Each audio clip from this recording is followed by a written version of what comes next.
students. I'm Gauri, Department of Economics from Villamari Junior College for Girls from Antigua. In last class, I have explained the national income, trends in the growth of national income, and sectoral contribution to national income, which all were for 2 marks, and one major topic, that is inequalities of income and wealth, which was for 10 marks. In today's class, let me talk about what is poverty, what are the types of poverty, and what are the various causes of poverty. With the help of this picture, we can clearly see that what is poverty.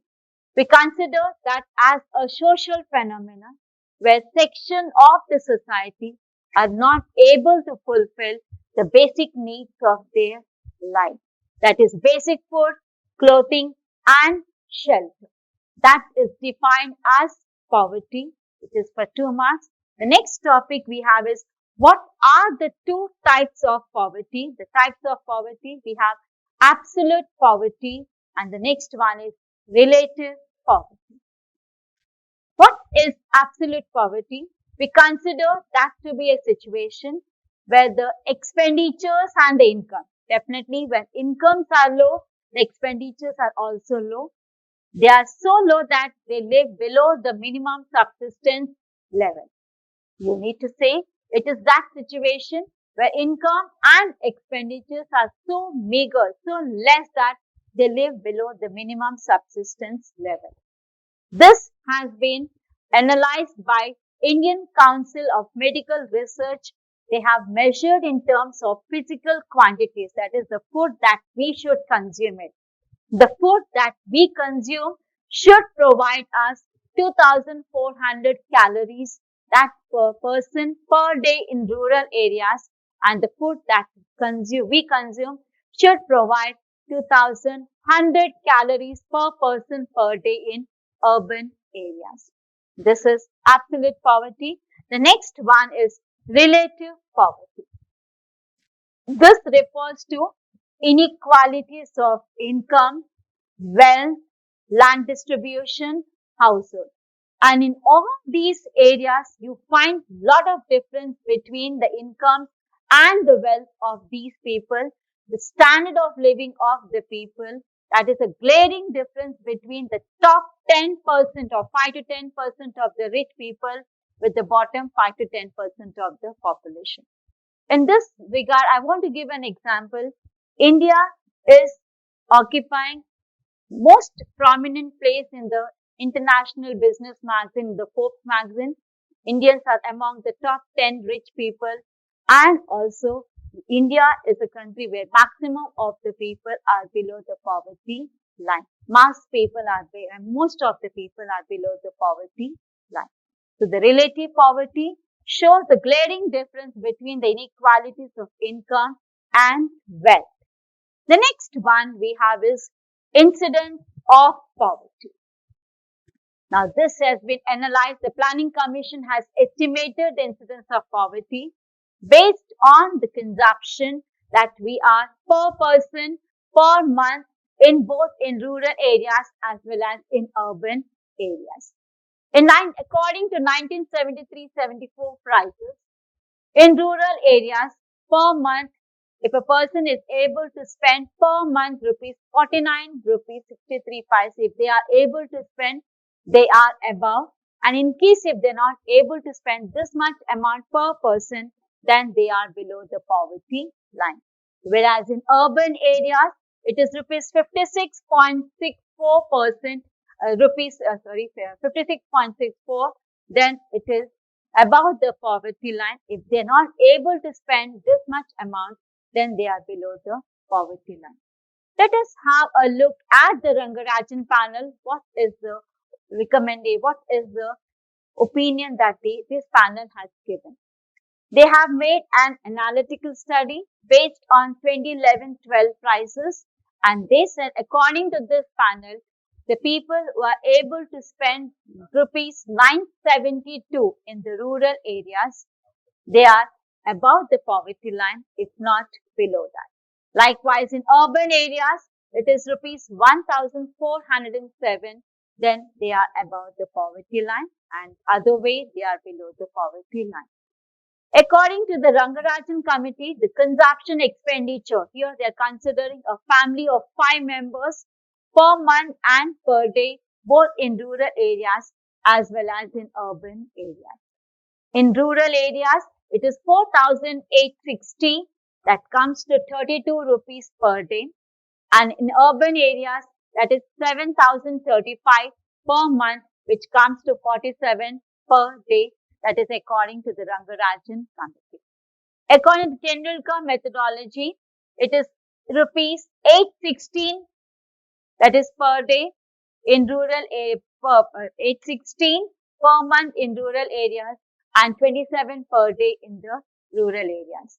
1,000 rupees, 1,000 in urban areas, and if it is considered to be per day, it is 33 rupees.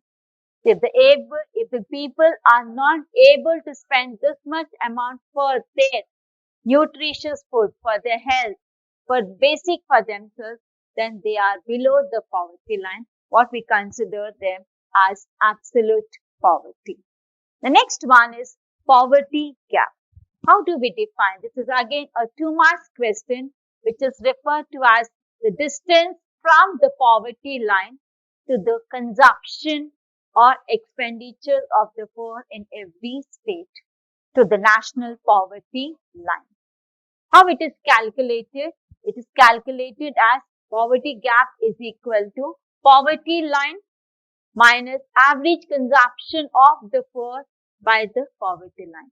So the poverty line what the government is setting up with average consumption what we are having it, there's a glaring difference. The gap is huge and that is leading to the poverty. So here we consider G is equal to Z minus Y by Z. G is poverty gap, Z is poverty line, Y is average consumption of the poor, and Z by Z is poverty line. The next one we have is what causes contribute to the poverty. These are some of the causes which are contributing to the poverty, which is causing poverty. Let us look at the causes that is contributing. Concentration of economic power, under exploitation of natural resources, heavy population pressure, unemployment, poor education, low availability of essential, inflation, low technology, capital deficiency, failure of 5-year plans, LPG model, and social factors. Let us look at every cause that is contributing to the poverty. Concentration of economic power. The wealth of our country is not equally distributed among all the people in our country. The rich are becoming rich and the poor is becoming poor. With every stage of economic development, we are finding this gap is enlarging it between the rich and the poor because the wealth is concentrated in the hands of few people. The next one is under exploitation of natural resources. How this will reduce the poverty or how this is contributing to the poverty. The production cannot be, the production is not possible without we exploiting the natural resources. But why are we not able to exploit them? There are multiple reasons why we are not able to exploit our natural resources.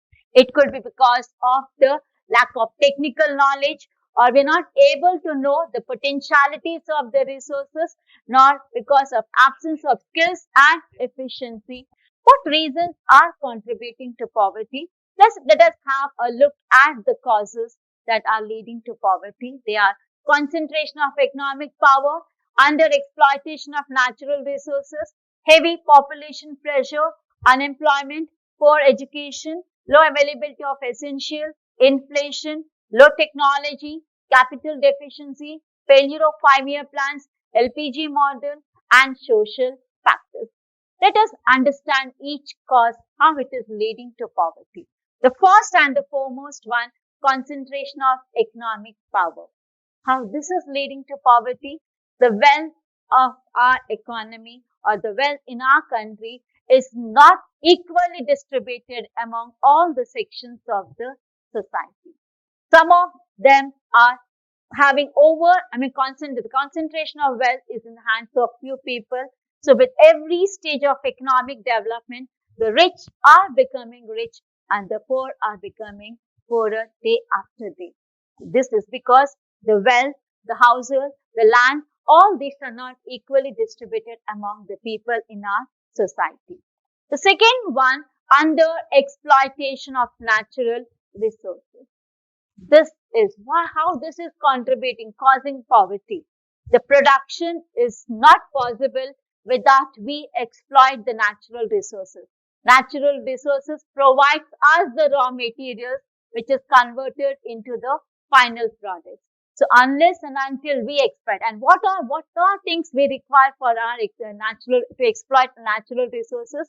We require knowledge, we require technology, we require efficiency. All this together makes us to exploit our resources so that we channelize them into production. And when we are channelizing into production, in this process, we are able to create employment opportunities and able to increase the income levels and thus reduce the poverty. But in case if we are not able to exploit our resources, it is again causing poor conditions. The next one is heavy population pressure. India is in the second stage of demographic transition where we have high birth rates and low death rates. The birth rate stands to be the same. With all the efforts the government has taken, we could reduce the death rate. And when we talk about how much population of the world India is supporting, India almost supports 17.51% of the world's population in just 2.4% of the total land area of the world and with only 2.1 share of the world's income. So with this pressure, we are not able to create more measures to reduce the poverty. The next one is unemployment. Unemployment, poverty, population, they go hand in hand. If one is high, the other is again high. Unemployment, where the people are not able to get the jobs, even after they possessing all the qualities, they're still unemployed. The next one is poor education. We emphasize on quality education, or education that can create livelihood. This kind of education need to be developed in all areas and that should be accessible to each and every person. Then they can create their own livelihood. If that is happening it, then we can reduce poverty. If that is not happening it, we are not able, we are creating that standing one of the major cause of poverty. Low availability of essentials. Even today, even in this present world, we still have people who are not able to get the basic minimum facilities, food, clothing, shelter, minimum quality education, health, sanitation. These are the basic essentials which are not reaching to the most of the people in our country. How does inflation cause poverty? This is again one more question we need to understand. Increase in the prices that reduces the purchasing power of the poor people. Just take today's example. The price of petrol has touched 90 rupees. The purchasing power of the poor people still reduces. The gap is increasing between the rich and the poor. And this again causing poverty conditions. Low technology always leads to low development of the economy. Now, when I talk about technology over here, it is not only in terms of machinery, even the methodology that we are following either in agriculture or in industries need to be upgraded. So technology always upgrades the methodology and also the use of modern machineries. That will create more employment opportunities. But if low technology, I do not say more some sectors. I do not take. I cannot say for all the sectors. Some sectors we still have the low technology. The next one is capital deficiency. Some percentage of our national income channelizes into capital formation, and in case if we're not able to do that, as the population is increasing, as the economic activities are increasing, the percentage of national income for channelizing the capital formation should also increase. And if that is not happening, we may not be able to increase the industrial production. We may not be able to bring the technological changes and infrastructural development in an economy. The next one is failure of 5-year plans. In this 11 5 years, from 1951 to the present, we have completed 11 5-year plans. And one of the major objective in 1951, when we have set the first 5-year plan, removal of poverty. Removal of poverty could be a distant dream, but at least we should able to reduce the poverty. And today, one of the major failure of our planning is we're not able to reduce the extent or incidence of poverty. LPG, what is this LPG? Liberalization, privatization, and globalization. This is an economic reform introduced in 1990s to empower the private, to develop the industrial development in an economy, concentrating in the private sector. This LPG model, to certain, when we see the negative aspect of this particular one, on the darker side of this particular one, it has increased the inequalities of income and wealth, because they could not achieve the level of employment as they have targeted. So the darker side of LPG have little created unemployment and poverty conditions in our country. The social factors, the beliefs, the superstitious sentiments, the religious sentiments today are contributing the major problems in our economy. Either you say population, either you say poverty, or any other social unrest. All these are created with our mindset. We need to upgrade with our mindset with the changing situations. If the same thing is continuing, what problems it is causing in our country? What are the consequences of poverty in our country? Consequences are unequal opportunities, concentration of economic power, inefficiency, society, education, income inequalities and insecurity, malnutrition, health, problems of unemployment. If poverty is increasing, if we're not able to reduce, that still will increase the unequal opportunities. The opportunities should be provided equally to all the people, but if major consequence of poverty is it will lead to unequal opportunities in all the segments in the society. Concentration of economic power, it will lead more concentration of economic power in the hands of few people, which is again going to widen the gap between the rich and the poor. A person continuously not finding a job, it will lead to inefficiency, and that is again one of the major drawback of poverty. Problems of unemployment. A person, after possessing the qualifications and the willing to work and able to work but not able to find, it leads to the unemployment level. Society, that will disturb the smoothness, the smooth functioning of the society. That may lead to some unrest in the society, which may create some problems in an economy. Malnutrition and health. It will definitely affect the quality of the health system in our country. The proper health and for proper nutritional food may not be reaching to all the people. That is major effect of poverty. It will lead to inequalities and insecurity among the people and effects on the quality education. These are the consequences of the poverty. Next topic we have is unemployment. What is unemployment? What are the different types of unemployment? What are the causes of unemployment?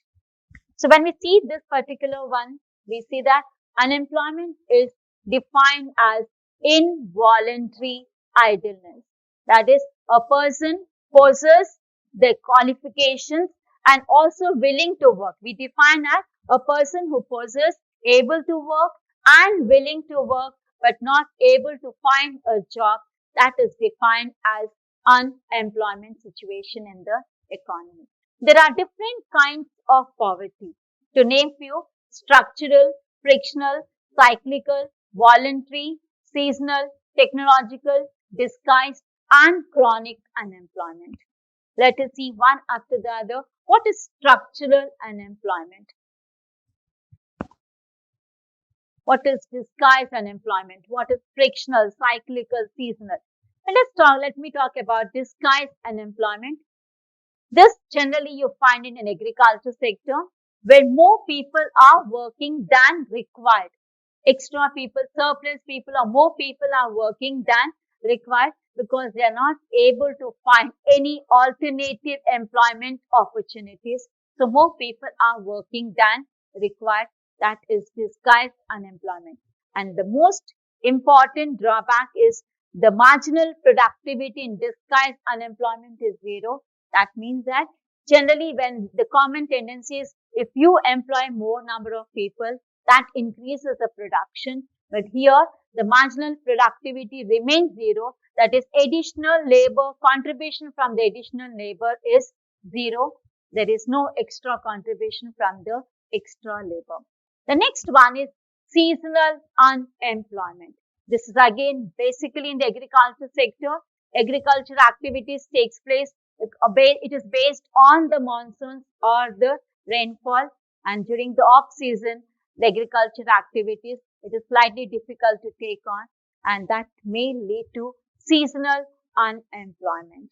The next one is frictional unemployment. That is a person moving from the old job to the new job. That is again, we need to again get into the same category. That is again frictional unemployment. Underemployment, when the services of a person is not being exploited to the best of their extent, that is underemployment. The next one is technological unemployment, that is machinery replacing the manpower. But here, this will create unemployment in the short period, but this will create employment in the long run because anytime the technological development will increase the production and that creates more employment opportunities. Cyclical, the fluctuations in an economy, you have ups and downs in the economy, and whenever we have the boom period, it creates more employment. Whenever there's a depression, that will displace the existing people. That increases the rate of unemployment situation in the economy. Concept of unemployment. A standard employment is considered a person is employed when he or she or when they are able to get a job which is occupying for 8 hours a day. This is how we calculate 8 hours a day, 273 days in a year. Then we call that is to be the employed person. The Committee on Experts on Unemployment, according to the estimate, the Planning Commission has given 3 estimates according to the 27th round of NSS, that is chronic unemployment, weekly status unemployment, the daily status unemployment. In the chronic unemployment, we have that is usual principal status employment where persons remain unemployed for a major part of the year. In other way, we can say it is open unemployment. According to the weekly status unemployment, when the number of workers who do not find even an hour of work during the survey week, we consider that to be weekly status unemployment. Daily status unemployment, that is number of persons who do not find work on a day or some days during the survey week, it is considered to be the daily status unemployment. Let us see the extent of these kind of unemployment. How are they? Between 1977 to 1994, all the categories, that is current status, daily status and weekly status unemployment, which is have a look at this. According to the current daily status unemployment, it was 8.18% in 1977, which has come down to 5.6% according to 2011. According to the UPS, that is from 1977 to 1994, which was 2.56%, and in 2012, it is 2.7%. According to current daily status employment in urban areas and in the rural areas. In urban, it was 7.43 and rural, it is 5.63. That is in 1993. And in 2004, it is 8.28 in urban areas and 8.28 in the rural areas. This is what we find with urban and rural areas.